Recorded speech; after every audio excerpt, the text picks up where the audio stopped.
Welcome to our first Uplifting Voices two-part series at our local library. Special thank you to Director Paul Lingle for supporting the art of poetry and giving us this space. And a special thank you to Philip Hassors, Brockton's Poet Laureate, my longtime mentor and friend, for supporting my crazy ideas and assisting with all the details. Today's event was birthed from two angry, disheartened women having a conversation after Election Day. Both women heavy with imaginings of the direction our country was headed. One stated, "I didn't want to come here today and face everything, but I'm called to do the work." The work she spoke of was educating our children. I quoted Paul Laurence Dunbar by saying, "We wear the mask." She turned her head quickly to me and said, "I will not wear a mask." And I realized that's not what I meant. For those who don't know, Paul Laurence Dunbar's poem, "We Wear a Mask," I'll read it for you. "We wear the mask that grins and lies, it hides our cheek and shades our eyes. This debt we pay to human guile, with torn and bleeding hearts we smile. A mouth with myriad subtleties. Why should the world be overwise in counting all our tears and sighs? Nay, let them only see us while we wear the mask. We smile, but oh great Christ, our cries to thee from torture souls arise. We sing, but oh the clay is vile beneath our feet, and long the mile. But let the world dream otherwise as we wear the mask. We will not wear the mask." Ladies and gentlemen, it was a short conversation that left me thinking, and it is the reason for uplifting our voices, to call upon our ancestors and speak up and speak out, uplifting the voices of our ancestors as we navigate this time during this month for Black history and Black excellence. I'm Hope Fernandes, educator, educational administrator, historian, more importantly a poet, and today I am your queen of ceremonies. Today we will not have an open mic, rather we will have 4 featured poets, all here to raise the ancestral voices of the African American voices of the past and share some living voices. Without delay, I introduce to you Dr. Nichole Jones, writer, educator, daughter's daughter, purposeful leader, and principal of New Heights Charter School. Welcome. So that conversation happened with me. I struggled and still struggle with my rage. So 35 years ago, I was trying to figure out what to do with the rage that was inside of me. And I was introduced to Audre Lorde, who told me that my rage was okay, but she also gave me a place to put it on. So I feel like I had to go back to her. I had to go back to her because if I did not go back to her, I don't know what I might do on any given day. So I'm going to read from Black Unicorn, and based on what is happening in the world, I constantly, as an educated Black leader, feel like a Black unicorn. and I don't want to feel that way, but I'm okay with feeling that way. So I'm going to read A Woman Speaks. Moon-marked and touched by sun, my magic is unwritten. But when the sea turns back, it will leave my shape behind. I seek no favor, untouched by blood, unrelenting as the curse of love, permanent as my errors or my pride. I do not mix love with pity nor hate with scorn. And if you would know me, look into the entrails of Uranus, where the restless oceans pound. I do not dwell within my birth nor my divinities, who am ageless and half-grown and still seeking. My sisters, witches in Dahomey, wear me inside their coiled cloths as our mother did mourning. I have been woman for a long time. Beware my smile. I am treacherous with old magic, and the noon's new fury with all your wide futures promised. I am woman and not white. Thank you, Dr. Jones. Our second feature is an educator, a passionate equity and inclusion defender, civil rights advocate, daughter, mother, associate principal of culture at New Heights Charter School. I welcome Dr. Kandice Sumner. Hello. Thank you for having me at this wonderful space for healing. I, just like other folk, am in a space of what in the holy F. And in those times, I find myself calling on my sisters to give me language, to give language to my feelings. And I too call on Audre Lorde. And I'll also read another poem by my spelling sister, Pearl Clegg. This first is called A Litany for Survival. For those of us who live at the shoreline, standing upon the constant edges of decision, crucial and alone. For those of us who cannot indulge the passing dreams of choice, who love in doorways, coming and going, in the hours between dawns, looking inward and outward, at once before and after, seeking a now that can breed futures like bread in our children's mouths, so their dreams will not reflect the death of ours. For those of us who were imprinted with fear, like a faint line in the center of our foreheads, learning to be afraid with our mother's milk. For by this weapon, this illusion of some safety to be found, the heavy-footed hope to silence us, for all of us, this instant and this triumph, we were never meant to survive.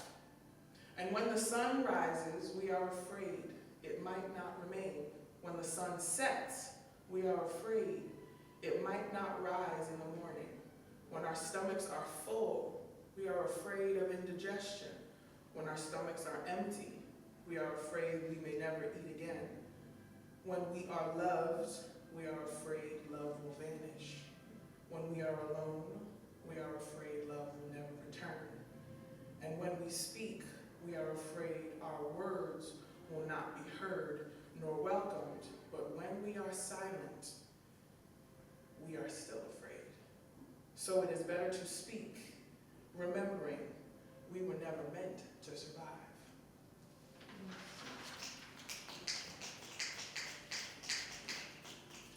And a fantastic human being by the name of Altagracia came to our school and said something that was like, yeah, my ancestors went through worse with less at a worse time.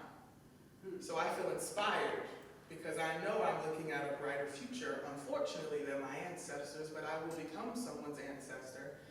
And so I have a duty to this space and this earth, just as my ancestors did.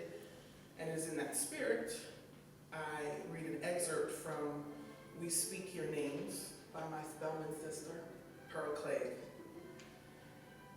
Because we are free women, born of free women, who are born of free women, back as far as time begins, we celebrate your freedom.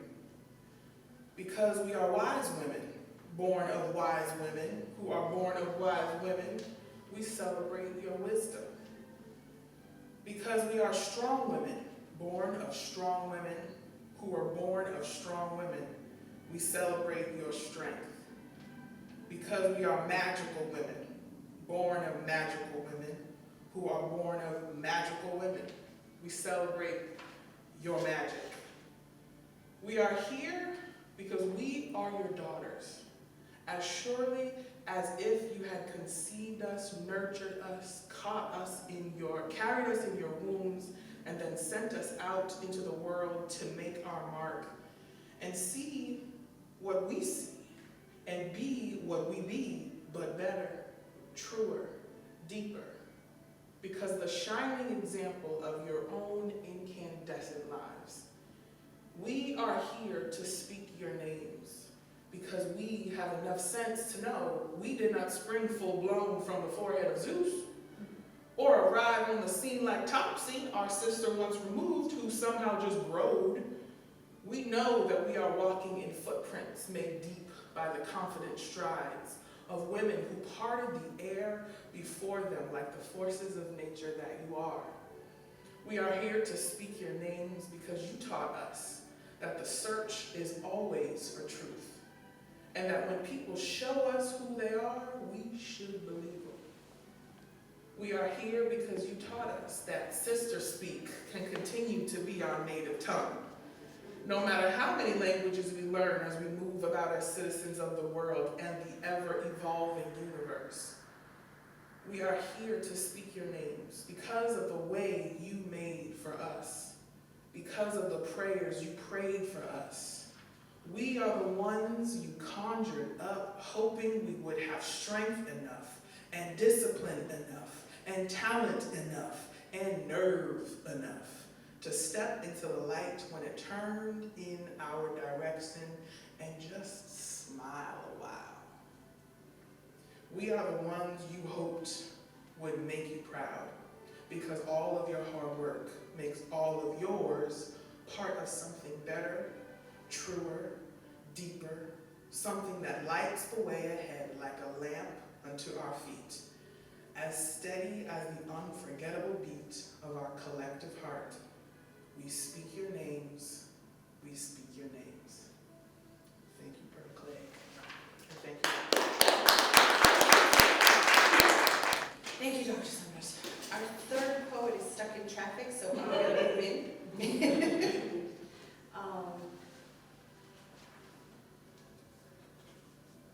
I'm going to read some Spelman as well. Yes. Alice Walker. We got it. Until I was nearly 50. Until I was nearly 50, I rarely thought of age. But now, as I approach becoming an elder, I find I want to give all that I know to youth. Those who sit skeptical, with hooded eyes, wondering if there really is a path ahead and whether there really are elders upon us. Yes, we are there, just ahead of you. The path you are on is full of bends and crooks, potholes, distracting noises, and insults of all kinds. The path one is on always is. But there we are, just out of view, looking back, concerned for you. I see my dearest friend, at 51, her hair now an even steel. She brushes much and talks of passion. It cannot be for the bourgeois husband I never liked. I thought life with him had killed the wild-haired girl I knew, but no, there she is. There she goes, blushing. I too talk, stunned of love and passion and grace, of mating at last with my soul's valiant twin. Youth, oh youth, I find you have it in my heart to let you stumble on this curve with fear. No, this surprise alone defies this time of more than growth, of distillation, ripeness, enjoyment of being on the vine. I ask you to ripen. The second one is also by Alice Walker. It was originally titled We Are the Flag, and then she changed it to Patriot. If you want to show your love for America, love Americans. Smile when you see one, flower with his turban, rose pink. Rejoice at the eagle feather in a grandfather's braid. If a sister's bus ride's hair is especially nappy, a miracle all by itself, praise it. How can there be homeless in a land so crammed with houses and young children? Young children sold as sex snacks, causing your thoughts to flinch and snag. Love your country by loving Americans. Love Americans. Salute the soul and the body of who we spectacularly and sometimes pitifully are. Love us because we are the flag. I have a particular affinity for Alice Walker, and Dr. Summers has made fun of me in the past because when I was younger, everywhere Alice Walker went, I went,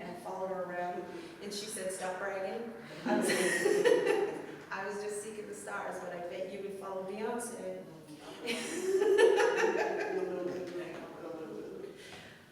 This other poem is Primer for Blacks by Gwendolyn Brooks.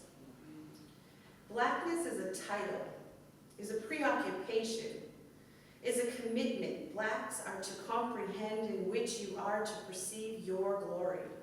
The conscious shout of all this is white is, it's great to be white. The conscious shout of the slack in black, it's great to be white, thus all what is white has white strength in yours. The word black has geographic power, pulls everybody in, black here, black there, black everywhere they may be. And remember, you Blacks, what they told you, what they told us. Remember your education. One drop maketh a brand new black. One mighty drop. And because they have given us kindness and so many more for our people. Blackness stretches over the land, blackness, the black of it, the rust red of it, the milk and cream of it, the tanning yellow of it, the deep brown, middle brown, high brown, olive, blackness marches on. The huge, the pungent objects of our prime, our ride is to comprehend, to salute, to love the fact that we are black, which is our ultimate reality, which is the lone ground from which our meaningful metamorphosis, from which our prosperous staccato group and individuals can rise. Self-shiveled Blacks begin with gaunt and marvelous concession. You are our costume and our fundamental bones. All of you, you colored ones, you Negro ones, those of you who proudly cry, I'm half Indian, those of you who proudly screech, I've got the blood of George Washington in my veins, all of you, you proper Blacks, you half Blacks, you wish you weren't Blacks, Negroes, you. And the final poem is written by me. No, we will not stop talking about politics. I feel it. A stillness that hums, an uneasy lurking in the throat of those who cast their votes for chaos, or whispered excuses into the wind. All politicians are the same. Now they crave quiet, perhaps to avoid the jagged mirror of what they've wrought. But silence is the accomplice of ruin. And no, we will not stop. When politics decide who lies fevered on hospital cots, who drowns in debt, who the forests choke and skies blister, when borders dissolve like ink in water, what bleeds there, floods here, when zealots gnash their teeth and leaders kneel, lips grazing, rings forged of greed, we will not stop. What wounds and soul most deeply are those who claim to stand beside me, friends who let trans lives and Black lives be trampled, who watch dignity slip beneath the wheels and call it collateral damage. No, not then, not now, not ever. Each inch of justice was clawed from darkness, wrought with blood on cracked pavement, with bruised faces lifted in defiance. Rosa sat still, Martin dreamed, Malcolm demanded, Fannie Lou roared, Polly penned the truth, Diane, Harvey, Marcia, Sylvia, each a light carving through shadows. And you suggest extinguishing them? No. The party of free speech boards up libraries, rips pages from history, silences tongues that dare speak. No, we will not stop. Oppression is a ghost of yesteryear. Claws are here now, scraping the earth. Every freedom was pride from clenched fists, from stone walls, from jeering crowds. And still, they sell poison in gilded bottles to men lost in their rage, grasping for the mirage of power. If only you were tougher, if only they were weaker, if only fewer deviants, fewer foreigners. A siren song that leads only to history's most ranked corners. Look closer. Minorities aren't why you struggle. The machine is. Its cogs are gilded, while your hands blister from the grind. Billionaires feast only when you starve. They pierce the stratosphere in rocket ships, while workers sip thirst from plastic bottles. They stack wealth like towers as hospitals collapse into dust. They show you who they are, bleed them.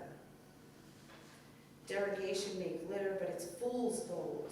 The shine dulls to reveal the plunder, assets stripped, lives hollowed as they vanish into the horizon with bags packed full of your dreams.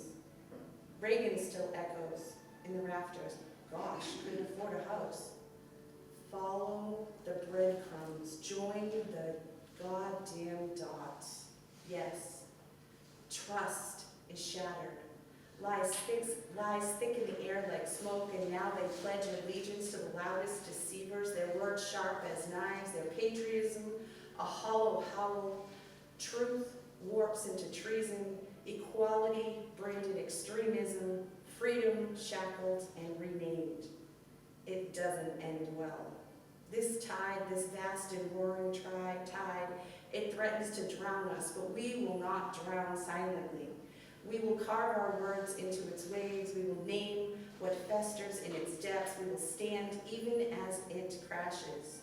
Even when their hands grip the levers, the media, the government, the platforms, we will not bow. No, we will not kiss the ring. We will not swallow the lies. We will not betray the vulnerable, the outcast, the earth itself. No, we will not stop talking about politics.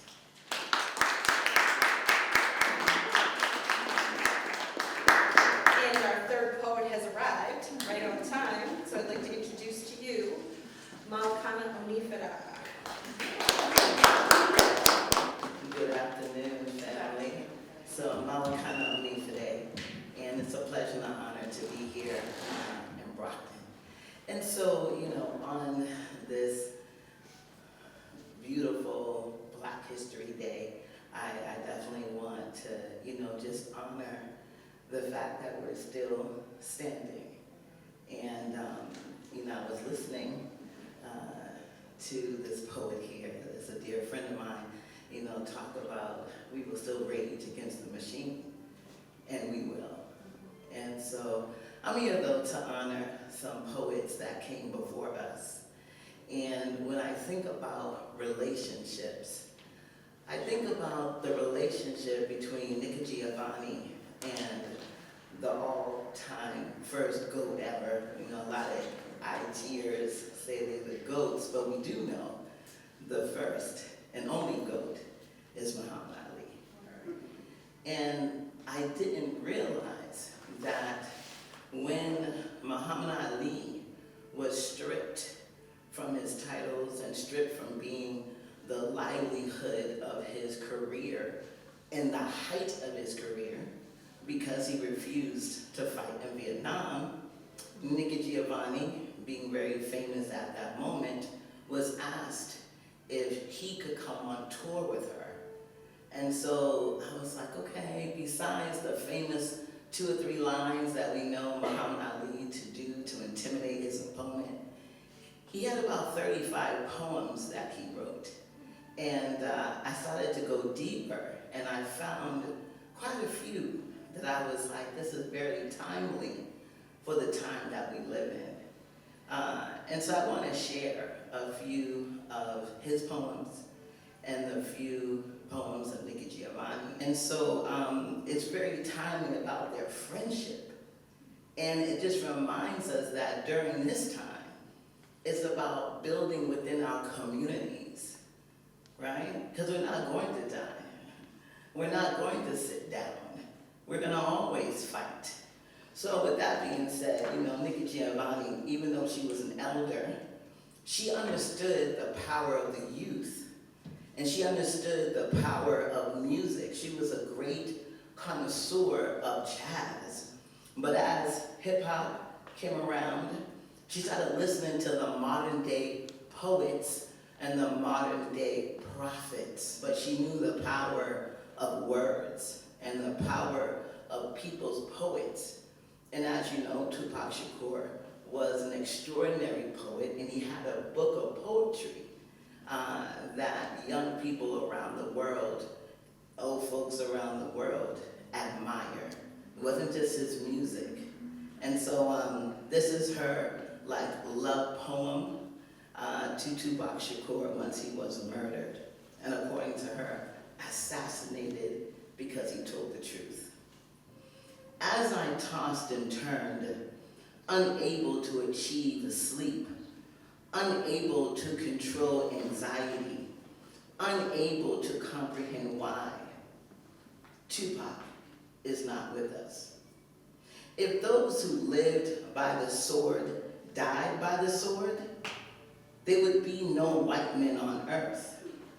If those who lived on hatred died on hatred, there would be no KKK. If those who lived by lies died by lies, there would be nobody on Wall Street in executive suites in academic offices instructing the young. Don't tell me how he got what he deserved. He deserved a chariot and the accolades of a grateful people. He deserved his life. It is as clear as a mountain stream, as defining as a lightning strike, as terrifying as sun to vampires. Tupac told the truth. There were those who called it dirty gangster rap inciting. There were those who never wanted to be angry at the conditions, but angry at the messenger who reported. Your kitchen has roaches, your toilet is overflowing, your basement has so much water the rats are living in the living room, your house is in disorder, and Tupac told you about it. What a beautiful boy, graceful carriage, melodic voice, sharp wit, intellectual breadth. What a beautiful boy to lose. Thank you. So when we pay homage to people who have this strong voice, is to be recognized that self-determination, naming yourself, for yourself, and by yourself is all that Nikki Giovanni really wanted. She was like, no one's going to tell me who I am. And so she found a synergy in that case with Tupac, because he was not only a poet, he was not only a hip-hop artist, but he was raised by a woman who was in the Black Panther Party. So revolution was always all around him. And that's what I appreciate about Nikki Giovanni. So I'm going to do another piece by her. So Nikki Giovanni, she was known for a couple of different famous poems. She was a profound writer, wrote several books during her time. But the one that is interesting is called Nikki Rose. She wrote this poem when she was very young in her career. And I think that's why she would often refer to it oh, not Nikki Rose again. People often ask her to recite it. And then when she died, before she died, she wrote a poem that said, when I die, don't read Nikki Rosa. So I'm like, okay, Mama Nikki, I'm here today. Can I please read Nikki Rosa? So here we go, Nikki Rosa. Childhood remembrances are always a drag if you're Black. You always remember things like living in Woodlawn with no inside toilet. And if you become famous or something, they never talk about how happy you were to have your mother all to yourself, and how good the water felt when you got your bath from one of those big tubs that folk in Chicago barbecue in. And somehow, when you talk about home, it never gets across how much you understood their feelings as the whole family attended meetings about Hollydale. And even though you remember, your biographers never understand. your father's pain as he sells his stock and another dream goes. And though you're poor, it isn't poverty that concerns you. And though they fought a lot, it isn't your father's drinking that makes any difference, but only that everybody is together. And you and your sister have happy birthdays and very good Christmases. And I really hope no white person ever has cause to write about me, because they never understand. Black love is black wealth. And they'll probably talk about my hard childhood and never understand that all the while I was quite happy. Yeah. She was fierce. She was like, listen, at the end of the day, don't cry for me. And then don't be a hypocrite. You know, she was very controversial, as we know. And so she was then saying, like, no, don't. If you don't have anything good to say when I was alive and at my most fiery position, why write for me later? And here we go, When I Die by Nichole. Once again, she was very young at that time, 1975. When I die, I hope no one who ever hurt me cries. And if they cry, I hope all their eyes fall out and a million maggots that have made up their brains crawl from the empty holes and devour the flesh that covered the evil that passed itself off as a person that I probably tried to love. When I die, I hope every worker in the National Security Council, into Interpol, the FBI, the CIA, Foundation for the Development of Black Women gets an extra bonus, and maybe take one day off, and maybe even ask why they didn't work as hard for us as they did them. But it always seems to be that way. Please don't let them read Nikki Rosa. Maybe just let some black woman who called herself my friend go around and collect each and every book, and let some black man who said it was negative of me to want him to be a man collect every picture and poster, and let them burn, throw acid on them, shit, on them as they did on me when I tried to live. And as soon as I die, I hope everyone who loved me learns the meaning of my death, which is a simple lesson. Don't do what you do very, very well and enjoy it. It scares white folk and makes black ones truly mad. But I do hope someone tells my son his mother liked little old ladies with their blue dresses and hats and gloves that's sitting by the window to watch the dawn come up. It's valid that smiling at an old man is valid, and petting a dog don't detract from manhood. Do somebody please tell him I knew all along that what would be is what will be. But I wanted to be a new person, and my rebirth was stifled, not by the master, but the slave. If ever I touch the life, I hope that life knows that I know that touching was and still and will always be the true revolution. So yes, Nikki Giovanni, you know, the thing about Nikki was that she often would have these conversations about we can still love one another although we're fighting oppression, and that the oppressor is putting his neck on the black man. And that would help to, you know, erode our black family. So she was making reference to that in that poem. Well, Ali is right here, so let's just get to it. I have 20 different pieces. This is a short piece just to remind you of how he stood. But one thing he always knew is that he belonged to a long history of people who were never quite embraced here in America.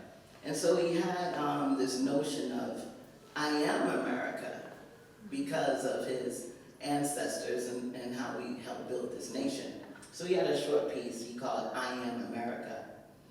I am America. I am the part you won't recognize, but get used to me. Black, confident, cocky. My name, not yours. My religion, not yours. My goals, not yours. Get used to me.